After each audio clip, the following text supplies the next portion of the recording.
Hi guys, welcome back to my YouTube channel that is Swapna's tutorial. So ನೀವೇ ನನ್ನ ಚಾನಲ್ಗೆ subscribe ಆಗಿಲ್ಲ ಅಂದರೆ ಪ್ಲೀಸ್ ಸಬ್ಸ್ಕ್ರೈಬ್ ಆಗಿ, ವೀಡಿಯೋಸ್ನ ಲೈಕ್ ಮಾಡಿ, ಶೇರ್ ಮಾಡಿ, ಹಾಗೆ ಕಮೆಂಟ್ ಮಾಡಿ. ಸೊ ಇವತ್ತು ನಾನು ಮಾಡ್ತಿರೋ ಸಬ್ಜೆಕ್ಟ್ ಯಾವುದು ಅಂದರೆ ಫೋರ್ತ್ ಸೆಮ್ BComನ ಕಾಸ್ಟಿಂಗ್ ಮೆಥಡ್ಸ್ ಅಂತ ಹೇಳಿ ಒಂದು ಸಬ್ಜೆಕ್ಟ್ನ ಎಕ್ಸ್ಪ್ಲೈನ್ ಮಾಡ್ತಿದ್ದೀನಿ. ಅದರಲ್ಲಿ ಪ್ರೋಸೆಸ್ ಕಾಸ್ಟಿಂಗ್ ಅಂತ ಹೇಳಿ ಒಂದು ಚಾಪ್ಟರ್ನ ಎಕ್ಸ್ಪ್ಲೈನ್ ಮಾಡ್ತಿದ್ದೀನಿ. ಸೊ ಈ ಒಂದು ವಿಡಿಯೋದಲ್ಲಿ ಇಂಟ್ರಡಕ್ಷನ್ ಕಂಪ್ಲೀಟಾಗಿ ಏನೇನೆಲ್ಲ ಇಂಟ್ರಡಕ್ಷನ್ ಇದೆ ಅದನ್ನು ಕಂಪ್ಲೀಟಾಗಿ ಈ ಒಂದು ವಿಡಿಯೋದಲ್ಲಿ ನಾನು ಹೇಳ್ತಾ ಹೋಗ್ತೀನಿ. ಸೊ ಇಲ್ಲಿ ನಿಮಗೆ ಚಾಪ್ಟರ್ ನೇಮ್ ಇರೋದು ಪ್ರೋಸೆಸ್ ಕಾಸ್ಟಿಂಗ್ ಅಂತ ಹೇಳಿ. ಸೊ ಇದ್ರ ಮೀನಿಂಗ್ನ ನಾವು ನೋಡೋದಾದ್ರೆ ಏನಿದು ಪ್ರೋಸೆಸ್ ಕಾಸ್ಟಿಂಗ್ ಅಂದರೆ ಏನು ಅಂತ ಹೇಳಿ ಫಸ್ಟ್ ನಾವು ತಿಳ್ಕೊಬೇಕು. ಓಕೆನಾ? ಸೊ ಪ್ರೋಸೆಸ್ ಕಾಸ್ಟಿಂಗ್ ಅಂದರೆ ಏನು ಅಂದರೆ it is a method of costing use when goods are produce continuously through different stages or process. The cost of each process is collected separately and cost per unit is calculated. ಅಂದರೆ ಏನು? So ನೋಡಿ, ಇದು process casting ಅಂದರೆ ಏನು ಅಂದರೆ ಇದೊಂದು casting method. ಓಕೆನಾ? ಯಾವಾಗ ಯೂಸ್ ಮಾಡ್ತಾರೆ ಅಂದರೆ when the goods are produce continuously. ಅಂದರೆ ಏನು, ಒಂದ್ಸತಿ ಗೂಡ್ಸ್ನ ಪ್ರೊಡ್ಯೂಸ್ ಮಾಡಿ ಸ್ಟಾಪ್ ಮಾಡೋದಲ್ಲ, ಇದು ಕಂಟಿನ್ಯೂಸ್ ಮೆಥಡ್ ಆಗಿರುತ್ತೆ. ಅಂದರೆ ಏನು, ಕಂಟಿನ್ಯೂಸ್ ಆಗಿ ಗೂಡ್ಸ್ ಅನ್ನೋದು ಪ್ರೊಡ್ಯೂಸ್ ಆಗ್ತಿರುತ್ತೆ ಥ್ರೂ ಡಿಫ್ರೆಂಟ್ ಸ್ಟೇಜಸ್. ಅಂದರೆ ಏನು, ಇವಾಗ ಫಸ್ಟು ರಾ ಮೆಟೀರಿಯಲ್ಸ್ ತರ್ತಾರೆ, ರಾ ಮೆಟೀರಿಯಲ್ಸಿಂದ ಆದಮೇಲೆ ಒಂದು ಫಸ್ಟ್ ಪ್ರೋಸೆಸ್ ನಡೆಯುತ್ತೆ, ಪ್ರೋಸೆಸ್ 1 ಆದಮೇಲೆ ಪ್ರೋಸೆಸ್ 2 ಆಗುತ್ತೆ, ಪ್ರೋಸೆಸ್ 2 ಆದಮೇಲೆ ಪ್ರೋಸೆಸ್ 3 ಆಗುತ್ತೆ. ಇದಾದಮೇಲೆ ಫೈನಲ್ ಗೂಡ್ಸ್ ಅಥವಾ ಫಿನಿಶ್ ಗೂಡ್ಸ್ ಅನ್ನೋದು ಏನು ಪ್ರೊಡ್ಯೂಸ್ ಆಗುತ್ತೋ ಅದಾದಮೇಲೆ ಲಾಸ್ಟಲ್ಲಿ ಸೇಲ್ಸ್ ಅನ್ನೋದು ಆಗುತ್ತಲ್ವ. ಆ ರೀತಿ ಡಿಫ್ರೆಂಟ್ ಸ್ಟೇಜಸಲ್ಲಿ ಒಂದು ಇದು ರಾ ಮೆಟೀರಿಯಲ್ಸಿಂದ ಫಿನಿಶ್ ಗೂಡ್ಸಾಗಿ ಕನ್ವರ್ಟ್ ಆಗಬೇಕು ಅಂದರೆ ತುಂಬ ಸ್ಟೇಜಸ್ ಬೇಕಲ್ವಾ. ಸೊ ಆ ಸ್ಟೇಜಸ್ನ ನಾವು ಪ್ರೋಸೆಸ್ ಅಂತ ಹೇಳಿ ಕರಿತೀವಿ. The cost of each process is collected separately and the cost per unit is calculated. ಅಂದರೆ ಏನು, ಇಲ್ಲಿ ಕಾಸ್ಟ್ ಆಫ್ ಈಚ್ ಪ್ರೋಸೆಸ್ ಅಂದರೆ ಒಂದು ಪ್ರೋಸೆಸ್ಗೆ ನಮ್ಗೆ ಎಷ್ಟು ಕಾಸ್ಟ್ ಆಯಿತು ಅಂತ ಹೇಳಿ ಈಚ್ ಪ್ರೋಸೆಸ್ದು ಕಾಸ್ಟ್ನ ಕಲೆಕ್ಟ್ ಮಾಡಿ ಅದಾದಮೇಲೆ ನಾವು ಕಾಸ್ಟ್ ಪರ್ ಯೂನಿಟ್ನ ಕ್ಯಾಲ್ಕುಲೇಟ್ ಮಾಡ್ತೀವಿ. ಓಕೆನಾ? ಇದನ್ನು ನಾವು ಸಿಂಪಲಾಗಿ ಹೇಳೋದಾದರೆ, ಈಗ ಎಕ್ಸಾಂಪಲ್, ಈಗ ಯಾವ್ದಾದ್ರು ಒಂದು ಕಂಪನಿ, ಓಕೆನಾ, ಏನಾದರೂ ಇವಾಗ ಶುಗರ್ ಕೇನ್ ಜ್ಯೂಸ್ನ ಪ್ರೊಡ್ಯೂಸ್ ಮಾಡ್ತಿದ್ದಾರೆ ಅಂದ್ಕೊಳ್ಳಿ, ಅಥವಾ ಶುಗರ್ನ ಪ್ರೊಡ್ಯೂಸ್ ಮಾಡ್ತಿದ್ದಾರೆ ಅಂದ್ಕೊಳ್ಳಿ. ಈಗ 100 kgs ಆಫ್ ಶುಗರ್ನ ನಾನು ಪ್ರೊಡ್ಯೂಸ್ ಮಾಡಬೇಕು ಅಂದರೆ ಅಲ್ಲಿ ಡಿಫ್ರೆಂಟ್ ಸ್ಟೇಜಸಲ್ಲಿ ಶುಗರ್ ಆಗಿ ಕನ್ವರ್ಟ್ ಆಗೋದಕ್ಕೆ ತುಂಬ ಸ್ಟೇಜಸ್ ಬೇಕು ಅಲ್ವಾ. ಸೊ ಅದಕ್ಕೆ ಏನು ಮಾಡ್ತಾರೆ, ಇವಾಗ ಒಂದು ಬಾಟಲ್ ಅಥವಾ 1 kg ಶುಗರ್ಗೆ ಎಷ್ಟು ಅಂತ ಹೇಳಿ ನಾವು ಅಪ್ರಾಕ್ಸ್ ಆಗಿ ರೇಟ್ ಇಷ್ಟೇ ಆಯಿತು ಅಂತ ಹೇಳಿ ನಾವು ಫೈಂಡ್ ಔಟ್ ಮಾಡೋಕ್ಕಾಗಲ್ಲ. ಸೊ ಅದಕ್ಕೆ ಅವ್ರು ಏನು ಮಾಡ್ತಾರೆ ಅಂದರೆ ಒಂದೊಂದೇ ಪ್ರೋಸೆಸ್ ಆಗಿ ಡಿವೈಡ್ ಮಾಡ್ತಾರೆ. ಓಕೆನಾ? ಇವಾಗ ಶುಗರ್ ಕೇನ್ ತಂದು ಅದು ಕನ್ವರ್ಟ್ ಆಗಿ ಲಾಸ್ಟಲ್ಲಿ ಶುಗರ್ ಆಗೋರ್ಗೂ ಎಷ್ಟು ಸ್ಟೇಜಸ್ ಇದೆ ನೋಡಿ, ಅಷ್ಟು ಸ್ಟೇಜಸಲ್ಲಿ ಅವ್ರು ಏನು ಮಾಡ್ತಾರೆ ಅಂದರೆ ಅಲ್ಲಿ ಎಷ್ಟೆಷ್ಟು ಒಂದೊಂದು ಸ್ಟೇಜ್ ಅಥವಾ ಒಂದೊಂದು ಪ್ರೋಸೆಸ್ಸಲ್ಲಿ ಎಷ್ಟೆಷ್ಟು ಅಮೌಂಟ್ ಸ್ಪೆಂಡ್ ಆಗಿದೆ ಅಥವಾ ಎಕ್ಸ್ಪೆನ್ಸಸ್ ಎಷ್ಟೆಷ್ಟು ಆಯಿತು ಅಂತ ಹೇಳಿ ಟೋಟಲ್ ಆಯಿತಾ ಅಲ್ಲ ಕ್ಯಾಲ್ಕುಲೇಟ್ ಮಾಡ್ತಾರೆ. ಟೋಟಲ್ ಎಷ್ಟಾಯಿತು ಅಮೌಂಟು ಅಂತ ಹೇಳಿ ಅದನ್ನು ಕ್ಯಾಲ್ಕುಲೇಟ್ ಮಾಡಿ ಅವ್ರು ಎಷ್ಟು ಯೂನಿಟ್ಸ್ ಪ್ರೊಡ್ಯೂಸ್ ಮಾಡಿದ್ದಾರೆ ನೋಡಿ. ಇವಾಗ 100 kg ಶುಗರ್ ಅಂದರೆ ಅವ್ರು ರಾ ಮೆಟೀರಿಯಲ್ ಎಷ್ಟು ತಂದಿದ್ದಾರೆ, ಪ್ರೋಸೆಸ್ 1ಗೆ ಎಷ್ಟು ಖರ್ಚಾಗಿದೆ, ಪ್ರೋಸೆಸ್ 2 ಮಾಡಬೇಕಾದ್ರೆ ಎಷ್ಟು ಖರ್ಚಾಗಿದೆ, ಫಿನಿಶ್ ಗೂಡ್ಸ್ ನಾನು ಪ್ರೊಡ್ಯೂಸ್ ಮಾಡಬೇಕಾದ್ರೆ ಎಷ್ಟು ಖರ್ಚಾಗಿದೆ ಅಂತ ಹೇಳಿ ಟೋಟಲ್ ಮಾಡಿ ಅದ್ರ ಜೊತೆಗೆ ಎಷ್ಟು ಯೂನಿಟ್ಸ್ ಅವ್ರು ಪ್ರೊಡ್ಯೂಸ್ ಮಾಡಿದ್ದಾರೆ ಅಂತ ಹೇಳಿ ಲೆಕ್ಕ ಹಾಕಿ, ಸೊ ಅಲ್ಲಿ ಒಂದು ಡಿಫ್ರೆಂಟ್ ಸ್ಟೇಜಸಲ್ಲಿ ಅವ್ರು ನೋಡ್ತಾ ಹೋಗ್ತಾರೆ. ಓಕೆ, ನಾವು ಪ್ರಾಡಕ್ಟ್ನ ಪ್ರೊಡ್ಯೂಸ್ ಮಾಡಬೇಕಾದ್ರೆ ಯೂಶಲಿ ಡಿಫ್ರೆಂಟ್ ಸ್ಟೇಜಸ್ ಆಗುತ್ತಲ್ಲ. ಸೊ ಡಿಫ್ರೆಂಟ್ ಸ್ಟೇಜಸಲ್ಲಿ ಎಷ್ಟೆಷ್ಟು ಅಮೌಂಟ್ ಸ್ಪೆಂಡ್ ಆಗಿದೆ ಅಂತ ಹೇಳಿ ಲೈಕ್ ಕಾಸ್ಟ್ ಪರ್ ಯೂನಿಟ್ನ ಕ್ಯಾಲ್ಕುಲೇಟ್ ಮಾಡೋದಾಗಿರ್ಬೋದು, ಅಥವಾ ಒಂದು ಸೆಲ್ಲಿಂಗ್ ಪ್ರೈಸ್ನ ನಾವು ಫಿಕ್ಸ್ ಮಾಡಬೇಕು ಅಂದರೆ ನಮ್ಮ ಹತ್ರ ಎಷ್ಟು ಎಕ್ಸ್ಪೆನ್ಸಸ್ ಆಗಿದೆ ಅಂತ ಹೇಳಿ ಅಲ್ವಾ ನಾವು ಫಸ್ಟ್ ನೋಡಬೇಕು. ಎಕ್ಸ್ಪೆನ್ಸಸ್ ಎಷ್ಟಾಗಿದೆ ಅಂತ ನೋಡ್ದಂಗೆ ನಮ್ಮ ಸೆಲ್ಲಿಂಗ್ ಪ್ರೈಸ್ನ ಫಿಕ್ಸ್ ಮಾಡೋಕ್ಕಾಗಲ್ಲ ಅಲ್ವಾ. ಸೊ ಅದಕ್ಕೆ ಅದನ್ನೆಲ್ಲ ಕ್ಯಾಲ್ಕುಲೇಟ್ ಮಾಡೋದಕ್ಕೆ ಪ್ರೋಸೆಸ್ ಕಾಸ್ಟಿಂಗ್ ಅನ್ನೋದು ತುಂಬ ಇಂಪಾರ್ಟೆಂಟ್. ಓಕೆನಾ?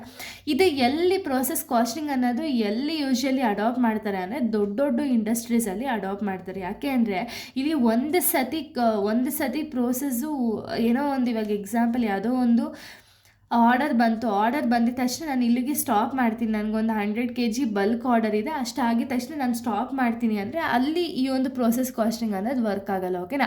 ಇಲ್ಲಿ ಯಾವ ರೀತಿ ಅಂದರೆ ಆರ್ಗನೈಸೇಷನ್ ಬಂದುಬಿಟ್ಟು ಕಂಟಿನ್ಯೂಸ್ ಆಗಿ ರಾ ಮೆಟೀರಿಯಲಿಂದ finish goods sales continuous process ಇರಬೇಕು, ಆವಾಗ ಮಾತ್ರ ಪ್ರೋಸೆಸ್ ಕಾಸ್ಟಿಂಗ್ ಅನ್ನೋದು ವರ್ಕ್ ಆಗುತ್ತೆ. ಯೂಶಲಿ ಇದು ಎಲ್ಲೆಲ್ಲ ಎಕ್ಸಾಂಪಲ್ಸ್ ನೋಡೋದಾದರೆ sugar industry, paper industry, textile industries, ಇಲ್ಲೆಲ್ಲನೂ ಕೂಡ ಪ್ರೋಸೆಸ್ ಕಾಸ್ಟಿಂಗ್ ಅನ್ನೋದನ್ನ ಮಾಡ್ತಾರೆ. ಸೊ ನೋಡಿ, ಇಲ್ಲಿ ಡಯಾಗ್ರಾಮೆಟಿಕ್ ಫಾರ್ಮಲ್ಲಿ ರೆಪ್ರೆಸೆಂಟ್ ಮಾಡಿದ್ದೀನಿ ಈಸಿಯಾಗಿ ಅರ್ಥ ಆಗಬೇಕು ಅಂತ ಹೇಳಿ. ಸೊ ನೋಡಿ, ರಾ ಮೆಟೀರಿಯಲ್ಸ್. ಓಕೆನಾ? ರಾ ಮೆಟೀರಿಯಲ್ಸ್ ಏನಾಗುತ್ತೆ ಅಂದರೆ ರಾ ಮೆಟೀರಿಯಲ್ಸ್ನ ನಾವು ಡೈರೆಕ್ಟಾಗಿ ಸೆಲ್ ಮಾಡೋಕ್ಕಾಗಲ್ಲ ಅಲ್ವಾ. ಸೊ ಏನಾದ್ರು ನಾನು ಪ್ರೊಡ್ಯೂಸ್ ಮಾಡಬೇಕು ಪ್ರಾಡಕ್ಟು ಅಂದರೆ ಒಂದು ಪ್ರೋಸೆಸ್ಸಲ್ಲೇ ನಾನು ಪ್ರೊಡ್ಯೂಸ್ ಮಾಡಬೇಕಲ್ವಾ. ಸೊ ರಾ ಮೆಟೀರಿಯಲ್ಸ್ ಏನಾಗುತ್ತೆ ಅಂದರೆ ಪ್ರೋಸೆಸ್ 1ಗೆ ಎಂಟರ್ ಆಗುತ್ತೆ. ಓಕೆನಾ? ಎಂಟರ್ ಆದಮೇಲೆ ಪ್ರೋಸೆಸ್ ಒನ್ನಲ್ಲಿ ಅಂದರೆ ರಾ ಮೆಟೀರಿಯಲಿಂದ ಫಸ್ಟ್ ಪ್ರೋಸೆಸ್ ಸ್ಟಾರ್ಟ್ ಆಗುತ್ತೆ. ಓಕೆನಾ, ಫಸ್ಟ್ ಪ್ರೋಸೆಸ್ ಸ್ಟಾರ್ಟ್ ಆದಾಗ ಏನಾಗುತ್ತೆ, ಪ್ರೋಸೆಸ್ ಒನ್ನಲ್ಲಿ ಬರುವಂಥ ಔಟ್ಪುಟ್ ಏನಿರುತ್ತಲ್ಲ ಆ ಔಟ್ಪುಟ್ ಏನಾಗುತ್ತೆ ಅಂದರೆ ಪ್ರೋಸೆಸ್ ಟೂಗೆ ಇನ್ಪುಟ್ ಆಗುತ್ತೆ. ಯಾಕೆ ಇನ್ಪುಟ್ ಆಗುತ್ತೆ, ಇವಾಗ ಪ್ರೋಸೆಸ್ ಒನ್ನಲ್ಲಿ ಏನು ಔಟ್ಪುಟ್ ಬಂದಿರುತ್ತಲ್ಲ ಅದ್ರ ಬೇಸಿಸ್ ಮೇಲೆ ಅಲ್ವಾ ಪ್ರೋಸೆಸ್ ಟೂ ಅವರು ಅಡಾಪ್ಟ್ ಮಾಡಿಕೊಂಡು ಕಂಡಕ್ಟ್ ಮಾಡಬೇಕು. ಇಲ್ಲ ಅಂದರೆ ಅವ್ರಿಗೇನು ಇನ್ಪುಟ್ಟೇ ಇಲ್ಲ ಅಂದರೆ ಅವ್ರು ಏನು ಮಾಡ್ತಾರೆ ಅಲ್ವಾ. ಸೊ ಅದಕ್ಕೆ ಪ್ರೋಸೆಸ್ ಒನ್ನಲ್ಲಿ ಬರುವಂಥ ಒಂದು ಔಟ್ಪುಟ್ಟು ಪ್ರೋಸೆಸ್ ಟೂಗೆ ಇನ್ಪುಟ್ ಆಗುತ್ತೆ. ಓಕೆನಾ, ನೆಕ್ಸ್ಟ್ ಪ್ರೋಸೆಸ್ ಟೂ ಅವರು ಇನ್ಪುಟ್ನ ತೊಗೊಂಡು ಅವ್ರೇನು ಮಾಡ್ತಾರೆ ಅಂದರೆ ಕೆಲಸನ ಸ್ಟಾರ್ಟ್ ಮಾಡ್ಕೊಳ್ತಾರೆ. ಅದಾದಮೇಲೆ ಇವ್ರಿಗೆ ಬರುವಂಥ ಔಟ್ಪುಟ್ ಏನಾಗುತ್ತೆ ಅಂದರೆ ಪ್ರೋಸೆಸ್ ತ್ರೀಗೆ ಇನ್ಪುಟ್ ಆಗುತ್ತೆ. ಓಕೆನಾ, ಸೊ ಇನ್ಪುಟ್ ಆದಮೇಲೆ ಪ್ರೋಸೆಸ್ ತ್ರೀಯಲ್ಲಿ ಏನು ಔಟ್ಪುಟ್ ಬರುತ್ತಲ್ಲ ಔಟ್ಪುಟ್ ಏನಾಗುತ್ತೆ ಅಂದರೆ ಫಿನಿಶ್ಡ್ ಗೂಡ್ಸ್ ಆಗಿ ಕನ್ವರ್ಟ್ ಆಗುತ್ತೆ. ಓಕೆನಾ, ಇಷ್ಟು ಪ್ರೋಸೆಸ್ ಆದಮೇಲೆ ಲಾಸ್ಟಲ್ಲಿ ನಾವು ಶುಗರ್ನ ಒಂದು ಔಟ್ಪುಟ್ ಆಗಿ ಏನು ಬರುತ್ತಲ್ಲ ಅದು ಫಿನಿಶ್ ಗೂಡ್ಸ್ ಆಗುತ್ತೆ. ಈ ಫಿನಿಶ್ ಗೂಡ್ಸ್ ಆಗಬೇಕಾದ್ರೆ ಎಷ್ಟು ಖರ್ಚಾಯಿತು, ಎಕ್ಸ್ಪೆನ್ಸಸ್ ಎಷ್ಟಾಗಿದೆ, ಆ್ಯಕ್ಚುಯಲ್ ಎಕ್ಸ್ಪೆನ್ಸಸ್ ಎಷ್ಟು ಬರಬೇಕಿತ್ತು, ಇದರಲ್ಲಿ ನಮ್ಗೆ ಏನಾದ್ರು ಲಾಸಸ್ ಆಗಿದೆಯಾ, ನಾರ್ಮಲ್ ಲಾಸ್ ಎಷ್ಟಾಗಿದೆ, ಅಬ್ನಾರ್ಮಲ್ ಲಾಸ್ ಎಷ್ಟಾಗಿದೆ ಅಂತ ಹೇಳಿ ಕ್ಯಾಲ್ಕುಲೇಟ್ ಮಾಡಿ ಲಾಸ್ಟಲ್ಲಲ್ವಾ ಸೇಲ್ಸ್ ಪ್ರೈಸ್ ಅಥವಾ ಸೆಲ್ಲಿಂಗ್ ಪ್ರೈಸ್ ಅನ್ನೋದನ್ನ ನಾವು ಫೈಂಡ್ ಔಟ್ ಮಾಡೋದು. ಸೊ ಇದೊಂದು ಪ್ರೋಸೆಸ್. ಓಕೆನಾ, ಇದನ್ನು ನಾವು ಪ್ರೋಸೆಸ್ ಕಾಸ್ಟಿಂಗ್ ಅಂತ ಹೇಳಿ ಕರಿತೀವಿ. ಇಂಪಾರ್ಟೆನ್ಸ್ನ ನಾವು ನೋಡೋದಾದರೆ ಏನಕ್ಕೆ ಪ್ರೋಸೆಸ್ ಕಾಸ್ಟಿಂಗ್ ಅನ್ನೋದು ಇಂಪಾರ್ಟೆಂಟು ಅಂದರೆ helps to find out the cost per unit. ಅಂದರೆ ಏನು, ಒಂದು ಯೂನಿಟ್ನ ನಾನು ಪ್ರೊಡ್ಯೂಸ್ ಮಾಡೋದಕ್ಕೆ ಎಷ್ಟು ಕಾಸ್ಟ್ ಅದಕ್ಕೆ ಇನ್ವಾಲ್ವ್ ಆಯಿತು ಅಂತ ಹೇಳಿ ಚೆಕ್ ಮಾಡೋದಕ್ಕೆ ಪ್ರೋಸೆಸ್ ಕಾಸ್ಟಿಂಗ್ ಅನ್ನೋದು ತುಂಬ ಇಂಪಾರ್ಟೆಂಟ್ ಆಗುತ್ತೆ. Helps to control wastage and unnecessary expenses. ಅಂದರೆ ಏನು, ಇವಾಗ ನಾನು ಸುಮ್ಮನೆ ಏನಕ್ಕೂ ಬೇಡವಾಗಿರೋ ಎಕ್ಸ್ಪೆನ್ಸಸ್ನ ಮಾಡೋ ಬದಲು ಎಷ್ಟು ವೇಸ್ಟೇಜ್ನ ಕಂಟ್ರೋಲ್ ಮಾಡೋದಾಗಿರ್ಬೋದು ಅಥವಾ ಅನ್ನೆಸೆಸರಿ ಎಕ್ಸ್ಪೆನ್ಸಸ್ ಬೇಡದಿದ್ದ ಒಂದು ಎಕ್ಸ್ಪೆನ್ಸಸ್ನ ಕಂಟ್ರೋಲ್ ಮಾಡೋದಕ್ಕೆ ಪ್ರೋಸೆಸ್ ಕಾಸ್ಟಿಂಗ್ ಅನ್ನೋದು important. Next helps in fixing the selling price. ಅಂದರೆ ಏನು, ಇವಾಗ ಸೆಲ್ಲಿಂಗ್ ಪ್ರೈಸ್ ಅಥವಾ ಸೇಲ್ಸಿಗೆ ನನಗೊಂದು ಪ್ರೈಸ್ ಅನ್ನೋದು ಫಿಕ್ಸ್ ಮಾಡಬೇಕು ಅಂದರೆ ಅದಕ್ಕೆ ಪ್ರೋಸೆಸ್ ಕಾಸ್ಟಿಂಗ್ ಅನ್ನೋದು ಹೆಲ್ಪ್ ಆಗುತ್ತೆ. ಯಾಕೆ, ಎಕ್ಸ್ಪೆನ್ಸಸ್ ಎಷ್ಟಾಯಿತು ಅಂತ ಹೇಳಿ ನಮಗೆ ಫಸ್ಟೇ ಗೊತ್ತಾಗೋದ್ರಿಂದ ಅದಕ್ಕೆ ನನ್ನ ಪ್ರಾಫಿಟ್ ಎಷ್ಟಿದೆ ಅದನ್ನು ಆ್ಯಡ್ ಮಾಡ್ಕೊಂಡಲ್ವ ನಾನು ಸೆಲ್ಲಿಂಗ್ ಪ್ರೈಸ್ ಅನ್ನೋದು ಫಿಕ್ಸ್ ಮಾಡೋದು. ಸೊ ಇದನ್ನು ಫೈಂಡ್ ಔಟ್ ಮಾಡೋದಕ್ಕೆ ಹೆಲ್ಪ್ ಆಗುತ್ತೆ. ಹೆಲ್ಪ್ಸ್ ಇನ್ ಕ್ಯಾಲ್ಕುಲೇಟಿಂಗ್ ಪ್ರಾಫಿಟ್ ಅಂದರೆ ಕರೆಕ್ಟ್ಲಿ. ಅಂದರೆ ಏನು, ಈಗ ನನ್ನ ಪ್ರಾಫಿಟ್ ಎಕ್ಸ್ಪೆನ್ಸಸ್ ಎಷ್ಟಾಗಿದೆ ಅಂತ ಹೇಳಿ ನಂಗೆ ಆ್ಯಕ್ಚುಯಲ್ ಎಕ್ಸ್ಪೆನ್ಸಸ್ ಎಷ್ಟಾಗಿದೆ ಅಂತ ಹೇಳಿ ಗೊತ್ತಾದ ಮೇಲೆ ನನಗೆ ಪ್ರಾಫಿಟ್ ಎಷ್ಟು ಬರ್ಬೋದು ಅಥವಾ ಎಷ್ಟು ಮಾರ್ಜಿನಲ್ಲಿ ನನ್ನ ಪ್ರಾಫಿಟ್ ಇರ್ಬೋದು ಅಂತ ಹೇಳಿ ನನಗೆ ಪ್ರಾಪರಾಗಿ ಗೊತ್ತಾಗುತ್ತಲ್ವಾ. ಸೊ ಅದಕ್ಕೆ ಪ್ರಾಫಿಟ್ನ ಕ್ಯಾಲ್ಕುಲೇಟ್ ಮಾಡೋದಕ್ಕೂ ಕೂಡ ತುಂಬ ಇಂಪಾರ್ಟೆಂಟ್ ಆಗುತ್ತೆ. Helps to compare the efficiency of different process. ಅಂದರೆ ಏನು, ಇಲ್ಲಿ ಪ್ರೋಸೆಸ್ ಡಿಫ್ರೆಂಟ್ ಸ್ಟೇಜಸಲ್ಲಿ ನಾವು ಪ್ರಾಡಕ್ಟ್ನ ಪ್ರೊಡ್ಯೂಸ್ ಮಾಡೋದ್ರಿಂದ ಪ್ರಾಡಕ್ಟ್ ನಾರ್ಮಲಾಗಿ ಒಂದು ಪ್ರಾಡಕ್ಟ್ ರಾ ಮೆಟೀರಿಯಲ್ಸಿಂದ ಪ್ರೋಸೆಸ್ಗೆ ಹೋಯಿತು ಅಂದರೆ ಅಲ್ಲಿ ನನಗೆ ಎಫಿಷಿಯನ್ಸಿ ಎಷ್ಟು ಬರ್ತಿದೆ, ನೆಕ್ಸ್ಟ್ ಪ್ರೋಸೆಸ್ ಟೂ ಅಲ್ಲಿ ನನಗೆ ಅದೇ ಎಫಿಷಿಯನ್ಸಿ ಕಾಣಿಸ್ತಿದೆಯಾ ಅಥವಾ ಲೋ ಆಗಿದೆಯಾ ಅಂತ ಹೇಳಿ ಪ್ರಾಪರಾಗಿ ಎಸ್ಟಿಮೇಟ್ ಮಾಡೋದಕ್ಕೂ ಕೂಡ ತುಂಬ ಹೆಲ್ಪ್ ಆಗುತ್ತೆ. ಓಕೆನಾ, ಇದೆಲ್ಲ ಇಂಪಾರ್ಟೆಂಟ್ಸು. ಇಲ್ಲ ನೆಕ್ಸ್ಟ್ ನೋಡೋದಾದರೆ, ಸೊ ನೋಡಿ ನೆಕ್ಸ್ಟ್ ಬಂದುಬಿಟ್ಟು ಅಡ್ವಾಂಟೇಜಸ್. ಏನೇನೆಲ್ಲ ಅಡ್ವಾಂಟೇಜಸ್ ಇದೆ ಅಂದರೆ ಫಸ್ಟ್ ಬಂದು ಇದೊಂದು ಈಸಿ ಮೆಥಡ್. ಓಕೆನಾ, ಈಸಿಯಾಗಿ ನಾವು ಕ್ಯಾಲ್ಕುಲೇಟ್ ಅನ್ನೋದನ್ನ ಮಾಡ್ಬೋದು. Next suitable for large scale production ಅಂದರೆ ನಾನು ಆಗಲೇ ಹೇಳ್ದಂಗೆ ಇಲ್ಲಿ ನಾವು ಪ್ರೋಸೆಸ್ ಕಾಸ್ಟಿಂಗ್ನ ನಾವು ಅಡಾಪ್ಟ್ ಮಾಡ್ತಿದ್ದೀವಿ ಅಂದರೆ ಇಲ್ಲೇನು ಮಾಡಬೇಕು ಅಂದರೆ ಲಾರ್ಜ್ ಸ್ಕೇಲ್ ಇದನ್ನು ಮಾತ್ರ ನಾವು ಪ್ರೋಸೆಸ್ ಕಾಸ್ಟಿಂಗ್ ಅನ್ನೋದನ್ನ ಅಡಾಪ್ಟ್ ಮಾಡ್ಕೋಬೋದು. ಇಲ್ಲ ಅಂದರೆ ಅದು ವೇಸ್ಟ್ ಆಗುತ್ತೆ. ಯಾಕೆ ಅಂದರೆ ಇಲ್ಲಿ ಡಿಫ್ರೆಂಟ್ ಸ್ಟೇಜಸಲ್ಲಿ ಅಥವಾ ಡಿಫ್ರೆಂಟ್ ಪ್ರೋಸೆಸಲ್ಲಿ ರಾ ಮೆಟೀರಿಯಲ್ಸಿಂದ ಫಿನಿಶ್ ಗೂಡ್ಸ್ ಆಗಿ ಕನ್ವರ್ಟ್ ಆಗೋದ್ರಿಂದ ಇಲ್ಲಿ ನಮಗೇನು ಬೇಕು, ಡಿಫ್ರೆಂಟ್ ಪ್ರೋಸೆಸ್ ಬೇಕಾಗಿರೋ ರೀಸನಿಂದ ಇಲ್ಲಿ ಲಾರ್ಜ್ ಸ್ಕೇಲ್ ಇಂಡಸ್ಟ್ರಿನೇ ಆಗಿರಬೇಕು. ಇಲ್ಲ ಸ್ಮಾಲ್ ಸ್ಕೇಲ್ ಇಂಡಸ್ಟ್ರಿಯವರು ಇದನ್ನು ಅಡಾಪ್ಟ್ ಮಾಡೋದು ಅಂದರೆ ಅವರಿಗೆ ಕಾಸ್ಟ್ ಅನ್ನೋದು ಹೈ ಆಗುತ್ತೆ. ಓಕೆನಾ, ಹೆಲ್ಪ್ಸ್ ಇನ್ ಕಾಸ್ಟ್ ಕಂಟ್ರೋಲ್. ಅಂದರೆ ಏನು, ವೇಸ್ಟೇಜು ಅಥವಾ ಅನ್ನೆಸೆಸರಿ ಆ್ಯಕ್ಟಿವಿಟೀಸ್ನೆಲ್ಲ ರೆಡ್ಯೂಸ್ ಮಾಡಿದಾಗ ಕಾಸ್ಟ್ ಕಂಟ್ರೋಲ್ ಅನ್ನೋದಾಗುತ್ತೆ.